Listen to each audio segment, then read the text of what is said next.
are about to read 3 stories that not only give you goosebumps, they leave a lasting impression. They are encounters with fear in its rawest, wildest, and most inexplicable form. In the first story, the silence of the Pantanal is broken by the roar of a jaguar, which attacks a caretaker in broad daylight.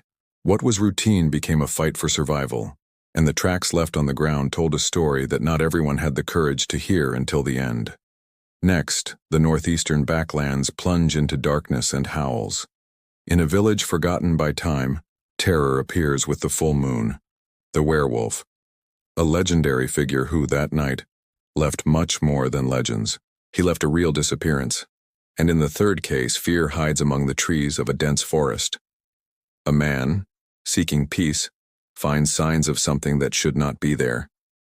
The sounds, the shadows, the feeling of being watched. Everything points to an outcome that no one can explain. 3 encounters. 3 destinies changed by the supernatural and the brutality of nature. These stories are not tales. They are reports, experiences, warnings. If you have the courage, listen to the end.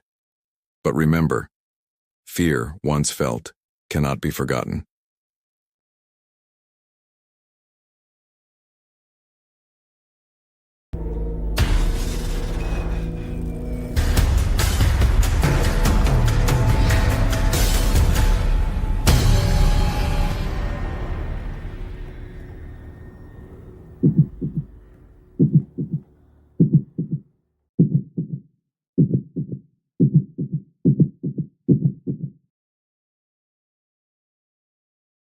In the deep living lands of the Pantanal, where the sun burns the soil furiously and the rivers wind like the veins of a sleeping giant, lived Jorge, a 60-year-old caretaker. His world was simple and surrounded by wild nature. Accustomed to the songs of birds, the smell of damp earth, and the constant noise of animals, Jorge had learned to respect the rhythm of the forest. He looked after a small farm, isolated but abundant with life. Nothing seemed out of the ordinary. The jaguars? He knew they existed, but he had never seen one up close. To him, they were just shadows that occasionally left footprints in the mud and disappeared before the sun even rose. The forest was his home, and he believed he knew all its rules. But one silent rule was always there, waiting to be broken. In nature, nothing is completely under control. Before continuing with this wild and true story, an important request. If you enjoy nature documentaries, animal life stories, and deep reflections on our role in the environment, don't forget to support our channel. Like this video, comment below what caught your attention the most, and share it with someone who also loves wildlife. This really helps our content reach more people and makes the YouTube algorithm understand that it is worth delivering this material to those who value what is done seriously and respects nature. Your support strengthens not only this channel, but also the fight for the preservation of incredible species like the jaguar.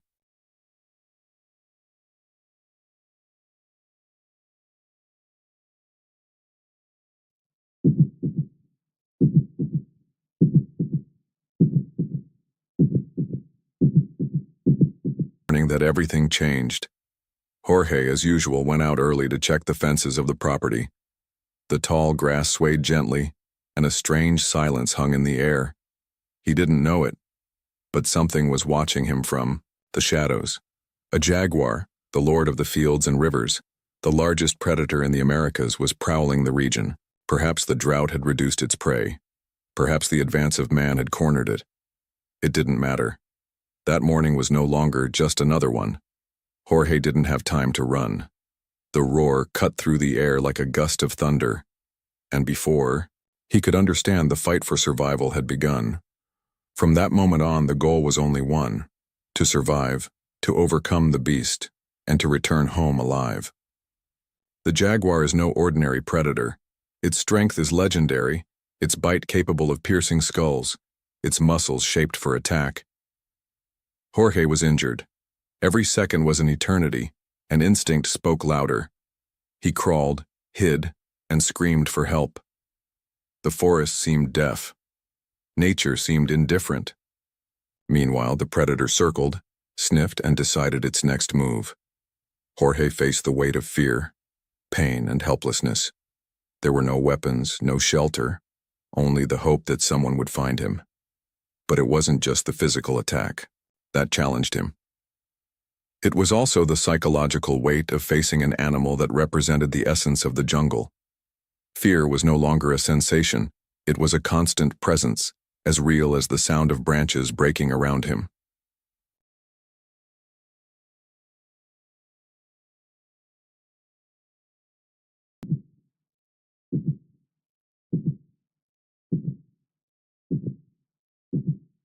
His body was weakening, blood was flowing, and the jaguar's eyes shone like gold under the shade of in his hands, and a scream coming from deep within. He tried to scare the beast away. A blow, a roar. The jaguar hesitated for a second that was worth its weight in gold. A noise in the distance, human voices. Jorge gathered his last strength, got up as best he could and ran, stumbling, panting, without looking back. The entire jungle seemed to be against him. Every tree was an obstacle, every root a trap. But there was a thin thread of hope pulling him forward. The climax arrived like an avalanche. The jaguar jumped one last time. It was the final confrontation. Jorge, on the verge of collapse, had only instinct and courage. Behind him, two men armed with sticks appeared, shouting and making noise. The jaguar retreated, not because it had been defeated, but because it didn't need to take any risks. It disappeared into the forest like a shadow. Jorge fell to his knees. He had won, but he was marked forever. The biggest challenge was not the jaguar's strength, but facing what it represents. The unpredictability of wildlife, the fragility of human beings in the face of nature. It was not a clean victory. It was dirty, bloody, full of pain and despair. But it was a victory. Jorge survived, but he was never the same again. He learned that the forest has rules that cannot be ignored, and that every noise in the forest could be the last warning. The jaguar, in turn, continued its journey, driven by instinct, not malice. The encounter between the two was more than an attack. It was a reminder. Nature is not a setting, it is a character. And sometimes, it confronts us so that we can remember who is really in charge. Jorge's new reality is no longer one of blind peace, but of profound respect. And those of us who have followed this story have learned a lesson. Preserving wildlife is not just about protecting animals. It is about ensuring that encounters like this are not marked by bloodshed, but by balance. The jungle breathes, and as long as there are jaguars walking in it, there is still poetry in the world.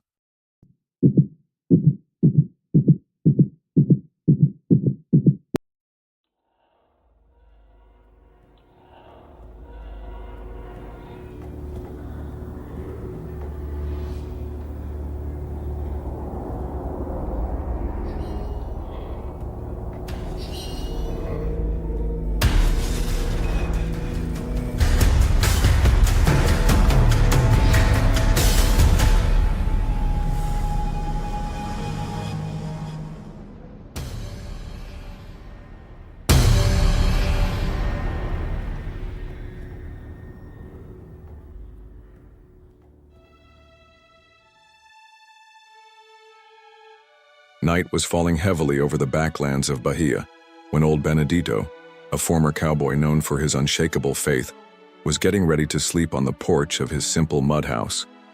He had been a lonely man since the death of his wife, living, surrounded by roosters, dogs, and a faith that he never abandoned. The nights were long but peaceful, except for the distant howls that occasionally broke the silence of the forest. On that particular night, the air was different. The wind blew coldly, as if bringing an ancient warning. Benedito lit the lantern and prayed louder than usual, feeling a dark premonition creeping up his spine. Something ancient and forgotten by the words of men was about to emerge from the darkness, and he, without knowing it, was at the center of a terror that the elders preferred not to talk about.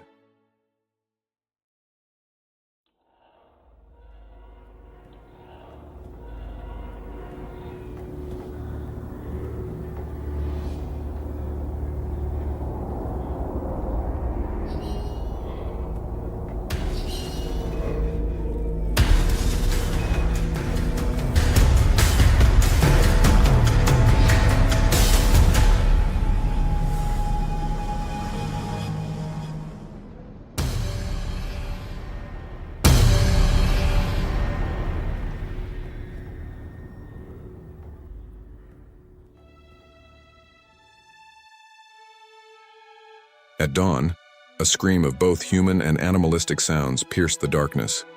Benedito, with his heart racing, grabbed his shotgun and followed the sound, thinking it was some animal attacking his livestock.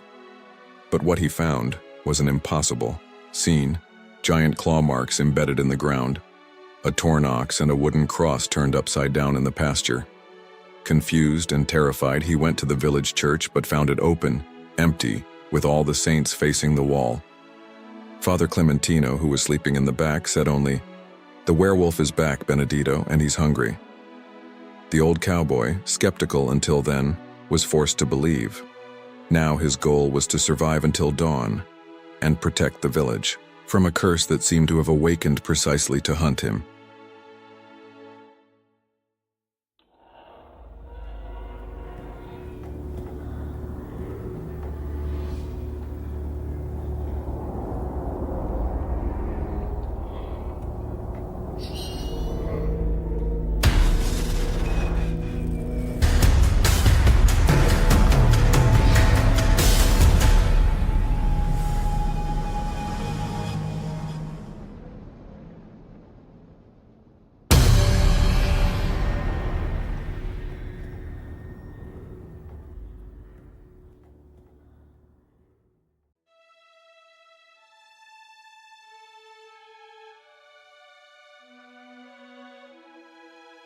With each passing hour, Benedito faced visions and traps. First, the dirt road that led to the city mysteriously disappeared, as if swallowed by the forest. Then, his dogs, who had accompanied him for years, disappeared without a trace, one of them leaving only his collar attached to the bloody fence. The forest began to whisper things in voices that seemed familiar, calling him by names that no one else used. He tried to return home, but found his door locked from the inside. Desperate, he ran to the church bell tower, where the tolling of the bell warded off evil, but the bell was broken, its rope precisely cut.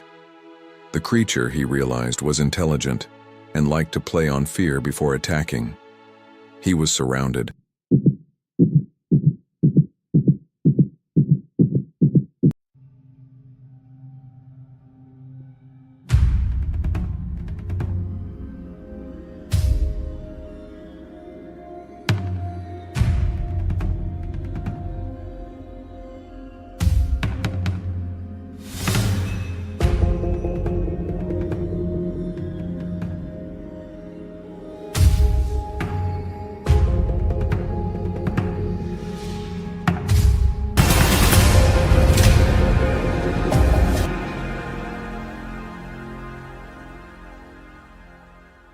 All his life, Caio sought silence. After years working as a computer technician in a big, noisy city, he moved to the countryside, to a small house he had inherited from his grandparents, surrounded by dense forest and with no neighbors for miles. All he wanted was peace, away from the constant noise of traffic and hurried voices. His daily routine was simple: breakfast at 7, maintenance on some computers on nearby farms, and returning home before sunset.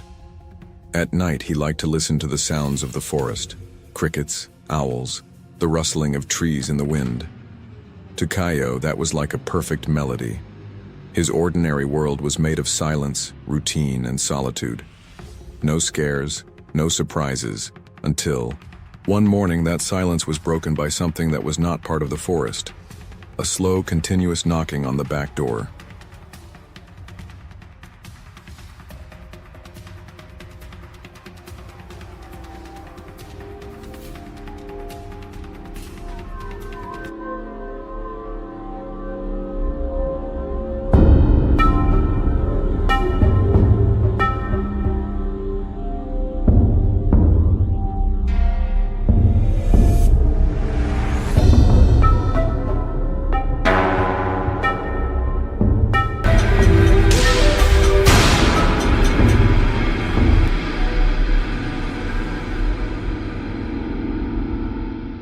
Caio got up, still drowsy, trying to rationalize the sound. Maybe it was the wind, maybe an animal, but the knocking continued, always at the same rhythm, as if something knew exactly what it was doing. He approached the door slowly and saw, through the cracks, a strange silhouette, too tall, too thin. Frightened, He backed away. In the following days, the stranger returned. First in the early hours of the morning, then during the day, just watching the house from the edge of the forest without moving, without saying a word. Caio tried to get help, but the only road to the city was blocked by a fallen tree, as if something was preventing his escape. His cell phone battery was draining in minutes, and the radios in the area stopped working. Isolated, he realized that this was no ordinary invasion. Something on the other side of the forest had chosen him as its prey. Now the goal was no longer to maintain a peaceful life, but simply to survive and escape that cursed territory.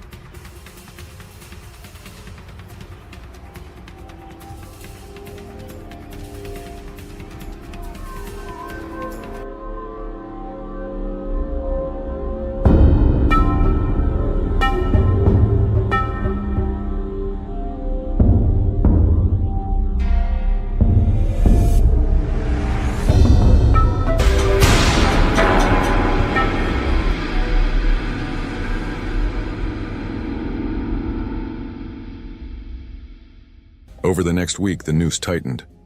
Bizarre sounds echoed through the night, voices whispering his name, knocking on windows coming from all sides. He tried to flee on foot down the back trail, but he came back to the same place, as if the forest had swallowed him up and spat him back home. One day, one of the windows was covered in claw marks. On another occasion, he found an old diary hidden under the floorboards of the house, written by his grandfather, reporting similar experiences with the thing in the woods.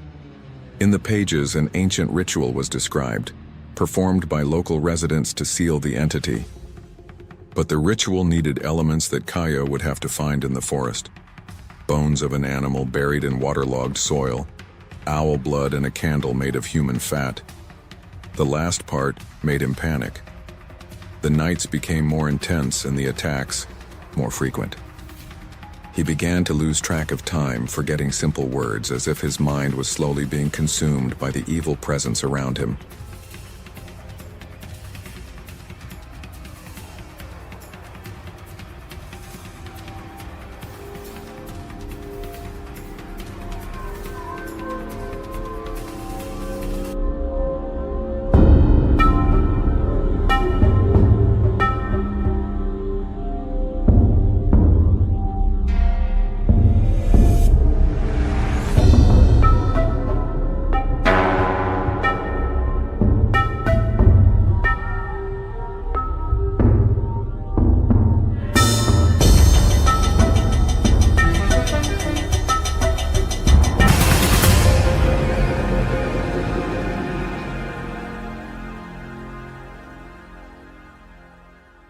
On the final night, Caio made his choice.